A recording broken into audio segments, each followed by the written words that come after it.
right, in this example, we're going to do clock time.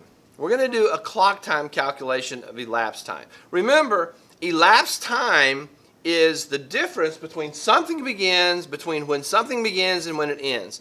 And so if we're doing it as clock time, it becomes a little more complicated than if we're doing it off a stopwatch. So we're going to have to borrow across the colon, like we did previously, and that's going to lead to just another layer of complexity. So let's get started. We will jump in here with clock time now, where the initial time is in the morning. Let's say it's at 7:15, let's say 25, 7 o'clock, 25 minutes, and let's just go ahead and throw in some seconds, 42.1 seconds. So that is all the stuff we can get off of most clocks: hours, minutes, seconds, and maybe a fraction. None of my clocks have fractions, but just for the math, for the fun of the math, let's put that in there. Final time. Let's put the final time in the afternoon. This will make it the most complicated. So that's going to be 2. So this is going to be AM. 2, and let's go with 30. Let's go with 34. And we'll call this 31 point, let's just say 8 p.m. So now we have all these things. We have hours, minutes, seconds, and then the fractions of a second. We're gonna have to calculate those. First thing we got to do is deal with this 7 and 2 thing, because we're going AM and PM. The best way to handle this is to convert the PM to a military time, and you do that converting regular time to military time is to just add 12. So the 2 will become a 14, and the PM and the AM will go away. So I'm gonna rewrite T sub F, adding 12 to the 2, so that becomes 14, 34. 31.8, no PM, and now we can just get rid of the AM too, because AM times in military are the same as military time and PM AM time. So now we have a final time and initial time. The relevant formula, elapsed time equals T sub F minus T sub I, and I'm not even going to bother to write it in. I'm going to go ahead and just write it into the vertical format, because there's no way I can do this without putting it in vertical. So I put 14 colon 34 colon 31.8 minus 7 colon 25 colon 42 colon 1. So 8 minus 1, the decimal comes down. 8 minus 1 is 7. I'm going to have to borrow from the 3. The 3 is going to become a 2. Now I borrowed 10 seconds, so I'm going to put the 1 in here. 11 minus 2 is 9.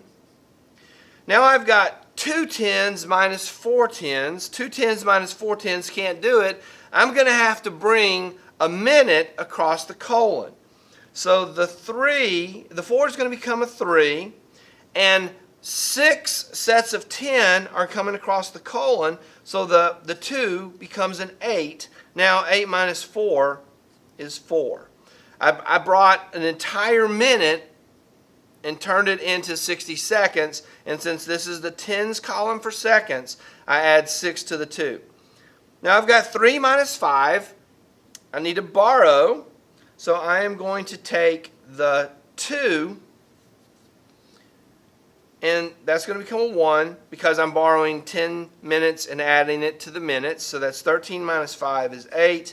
2 minus 2 is 0, and 14 minus 7 is 7. So let's look at this one more time. Hours, minutes, seconds, AM, PM, converted it to military, put the numbers in, borrow, and if you borrow across the colon, you're borrowing 6 sets of whatever it is. So in this case, we're borrowing 6 tens of seconds. Okay? So when we borrow hours across the colon, we're going to be borrowing 6 tens of minutes. So that's what we're going to look at in this case. Now I'm just going to use hours and minutes this time.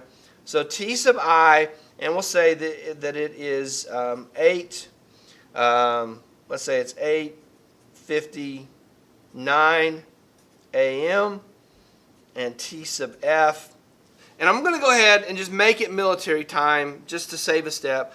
So it'll be, let's put it like 4 o'clock in the afternoon, which is going to be 16, and let's say it's 16:32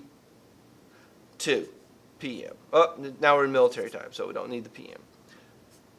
The elapsed time is the final time minus the initial time.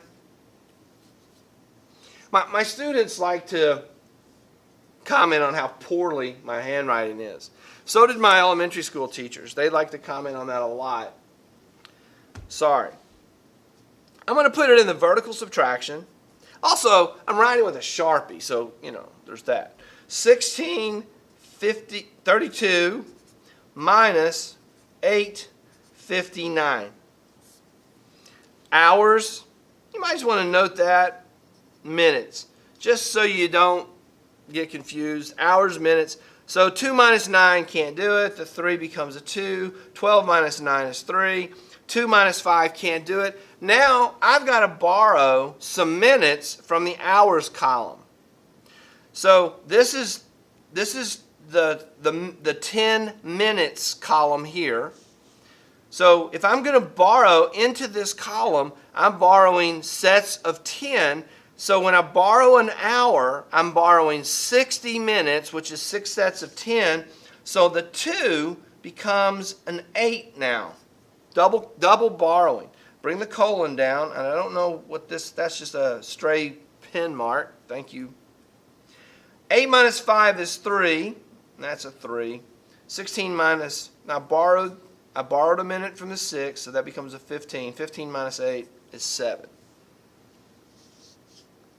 When you borrow across the colon, you're borrowing 6 sets of 10, whatever it is. In this case, we borrowed 6 sets of seconds, 6 sets of 10 seconds, and added 6 to the 2, it became an 8. Again, we added 6 to the 2, it became an 8, and obviously not always adding 6 to 2. You could be adding 6 to 3, or 6 to 4, or 6 to anything in order to get it to subtract out. I feel like I'm going to do one more example. Again, we'll just do military time, hours, and minutes. So we will have T sub I is 7, and we'll call it 7, let's say 7:59 again, just whatever. T sub F is, and we'll say it is 16:11. 16:11. So it's 11 minutes after 4 if you don't do military time. The relevant equation, T equals T sub F minus T sub I. Put it in the vertical subtraction format. 16:11 minus 7:59. So I have to borrow to do this. So I'm borrowing from the 10 minute column. So this is hours and this is minutes. I'm borrowing from here. So the 1 becomes a 0 and this 1 becomes an 11. 11 minus 9 is 2. Now I'm borrowing 6 sets of 10 across the colon. So the 6 becomes a 5. And this 0 becomes a 6. I add 6 to whatever is left here. 6 minus 5 is 1. And then I have 15 minus 7 is 8. So when you borrow across the colon, you're borrowing 6 sets of 10.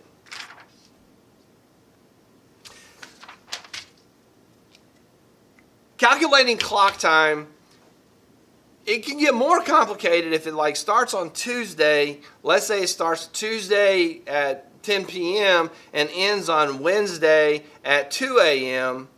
So now you've got that thing going on with changing the day, but it follows the same pattern, it follows the same logic, and the math is worked out the same way. I know this is I don't know how you get a more boring video than subtracting clock time, but if it's possible, I'll probably figure out a way. I hope this is helpful. I hope this is something you can use in working out elapsed time. And calculating elapsed time is just one of the fundamental things that you have to do in physics, and lots of other things. Elapsed time on a geological scale is, you're not doing hours and minutes. In biology, there may be, you culture something for hours and minutes and maybe even days and minutes. In physics, a lot of times you're measuring things on a stopwatch and it lasts some number of seconds. The runner runs for 9 seconds. Or it could be that you're measuring things down into the nanoseconds, so the life of a radioactive isotope, or the life of a particle in a particle accelerator.